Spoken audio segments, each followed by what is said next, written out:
रेत के बागी। रेगिस्तान की भरती धूल में एक छोटा सा गांव बसा हुआ था। यहाँ के लोग बहुत गरीब थे और पानी की तलाश में हमेशा परेशान रहते थे। गर्म हवाएं चलती थीं और रेत उड़ती थी। बच्चे बड़े सबको पानी की कमी से सफाक्षियां थीं। एक दिन एक बूढ़े ने कहा कि यहाँ से 1000 मील दूर एक पुरानी कहानी है। कहते हैं बागी हवाओं में राजों के खजाने छुपे हैं। सुफियान एक सुर्ख रुख लड़का था जो हमेशा सवालात पूछता था। इसकी बहन अनाया बहुत होशियार थी और नक्शे बनाती थी। उनके साथ उनका दोस्त शाजिल था जो बहादुर और ताकतवर था। तीनों दोस्त रात को सितारों के नीचे बैठते और पुरानी कहानियां सुनते। उन्हें यकीन आ गया कि यह खजाना सच है।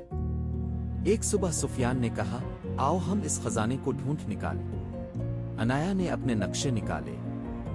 शाजिल ने रस्सियां और सामान तैयार किए। तीनों रेगिस्तान में निकल पड़े। 3 दिन तक उन्होंने सफर किया। रेत में सांप मिले, बुरे सांसें चली और पानी खत्म हो गया। सुफियान बीमार पड़ गया। शाजिल थक गया। अनाया हार मानने लगी। लेकिन तब कुछ अजीब हुआ।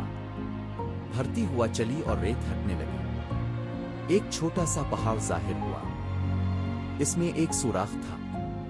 अंदर जाने पर उन्हें पुराने बर्तन मिले जिनमें बीज थे। अनाया समझ गई, ये बाग लगाने के बीज थे। उन्होंने ये बीज घर ले आए।